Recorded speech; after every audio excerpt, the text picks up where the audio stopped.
Good morning, everyone. It's a pleasure for me to be here. My name is María del Carmen Arjona Alcalá, and I am a PhD candidate at the University of Córdoba. Today, I will be presenting my research titled Shaping the Self Under Overlapping Inequalities, Women in Kiran Nagarkar's Jasoda. This is the outline of my research. In this paper, I will analyze the response of 4 female characters in the novel Jasoda by Kiran Nagarkar to different forms of intersectional oppression due to their racial, gender, and class identities. This author wrote both in English and Marathi. His work shed light on the harsh realities suffered by the Indian population, including cultural, ethical, and religious matters. Here you can find some of his well-known pieces. Let me briefly summarize the novel. This novel, Jasoda, reflects on the oppressive experiences that women face in rural and urban India, confronting issues such as gender-based violence, discrimination, and poverty. The narrative waves the life journey of Jasoda, its main character, a woman from a rural village called Kantagiri, placed in the fictional country of Par. She is married to Sangram Singh, a servant of Prince Parvat, ruler of Par.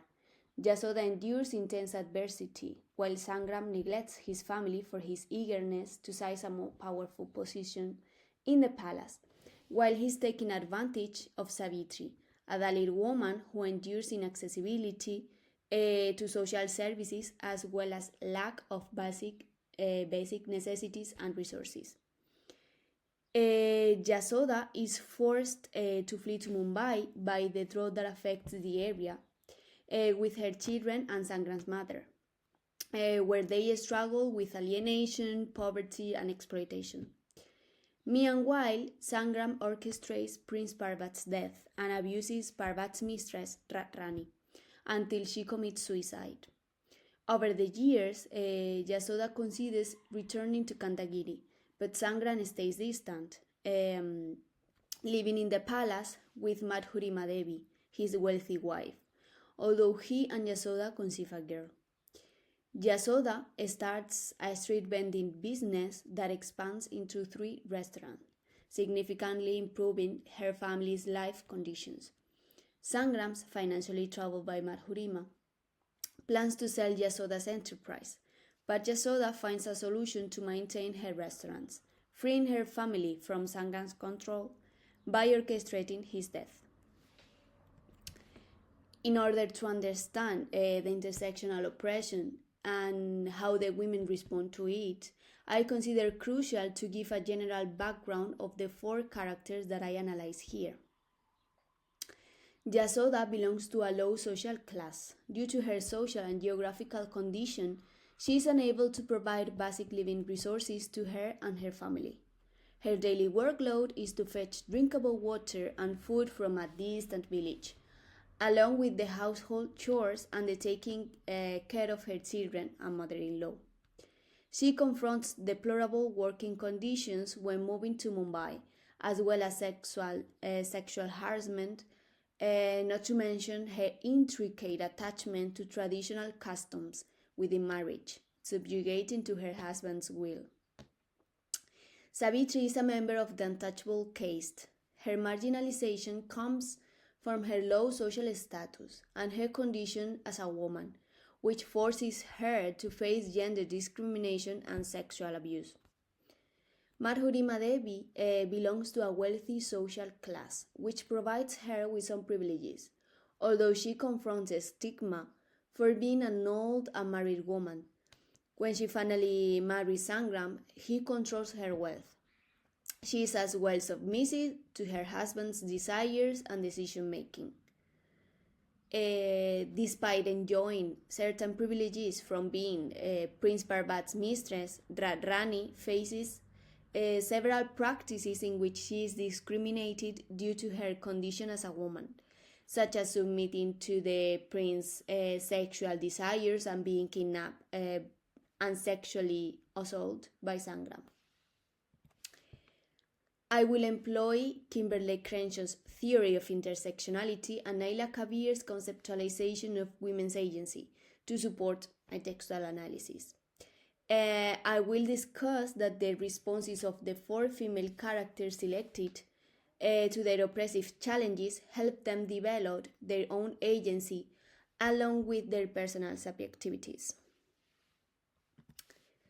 As you know, Crenshaw coined the term intersectionality, which seeks to integrate additional dimensions of identity, including age, color, class, and sexual orientation, highlighting the ways in which these categories interact and shape experiences of oppression and privilege, as suggested by Crenshaw. Furthermore, gender inequality is very much connected with intersectionality. Paul Schaffer proves that women have overweight work in the household and suffer male domination in relevant family and public decisions, which demonstrate gender inequality in the community. In addition, gender inequality within marriages in the Indian context is particularly significant. This inequality is manifested through various social practices that perpetuate women's subordination to men. According to Preeti Jha and Niti Nagar, the origin of the gender inequality has been always the male dominance. At least in India, a woman still needs the anchor of a husband and a family. Regarding agency, Bradman reflects on human agency and considers autonomous or independent strategies as, and I quote, commitments that can help determine where the agent stands with respect to certain motivation, end of quote. Additionally, Sen coins the related concept that he terms the opportunity of freedoms. Moreover, Naila Kabir investigates women's agency and argues that agency seeks to promote gender equality. Kabir argues that power within women is needed and agency is the, and I quote, people's capacity to define their own life choices and to pursue their own goals, even in the face of opposition from others, end of quote. Farooq analyzes the role of women in Nagarkar's writings and affirms that the writer portrays women who are actively struggling to carve out a place for themselves among the elite. I will explain the female response of every character addressed here. Jasoda confronts diverse interrelated oppression during many instances in her life. For example, when she moved to Mumbai, she faced economic drawbacks and pushed herself to work in deplorable conditions. Although her pregnancy was advanced, she states that, and I quote, I will work even on the day I deliver my child, end of quote. Jasoda is as well the sole breadwinner of her family and carries the workload. Moreover, Jasoda is subjugated to Sangram's desires and authority, and it is the custom within marriage. However, Jasoda masterly responds to this intersectional oppression through several actions where she develops her own agency. She works fiercely and was successful in managing 3 prosperous restaurants called Tamarind Mantra. This supported her and her family.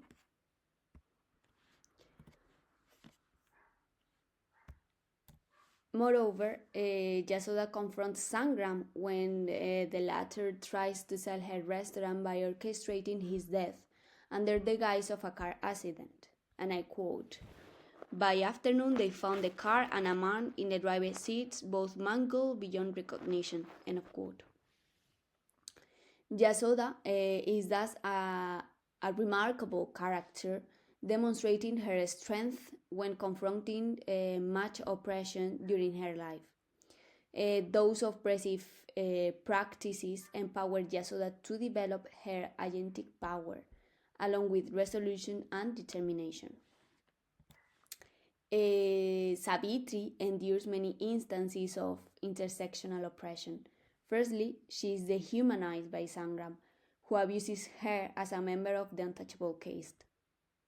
Savitri's strong response to the intersectional coercion she faces is by claiming her will to conceive a child with Sangram, so as to enjoy certain privileges when having a child with a wealthier individual. Having sexual relationships, she asserts, and I quote, just this once, go all the way, please, don't withdraw, I beg you, end of quote.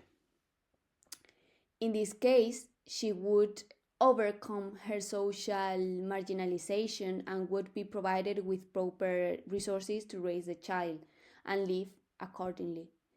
This desire and choice made by Savitri provides her with the power to make her own decisions.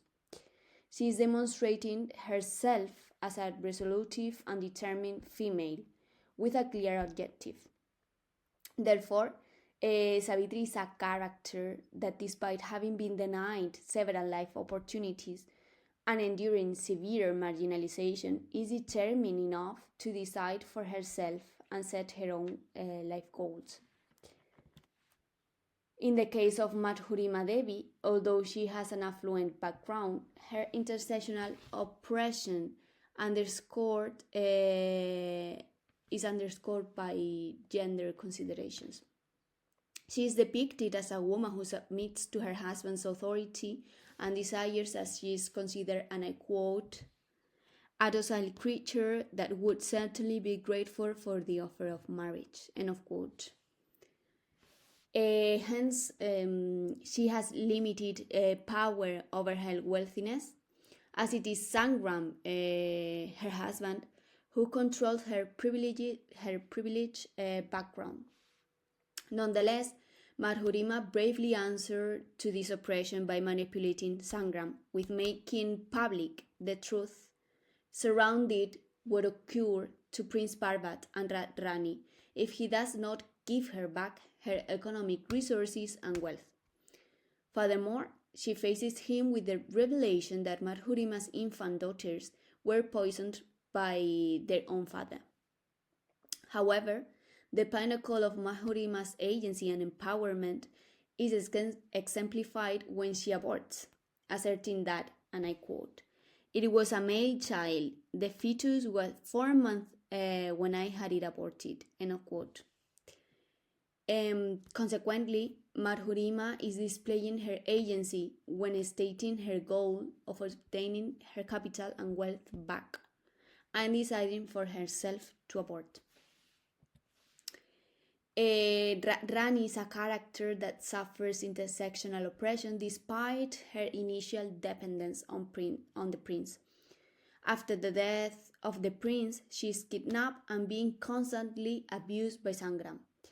Nevertheless, Rani fiercely resists Sangram's sexual abuses, conveying her strong resilience and determination. She even, and I quote, crushed his testes in her fist, end of quote, in order to confront him. Although Rani overcomes this challenging situation, she commits suicide as her final act of agency. This act portrays her resolve, determination, and agency as she ends both Sangram's oppression and her own suffering. This planification of suicide is considered a display of agency. This idea is supported by Bradman when he states that, and I quote, planning agency is a distinctive kind of goal-directed agency, one that involves attitude of intention, end of quote.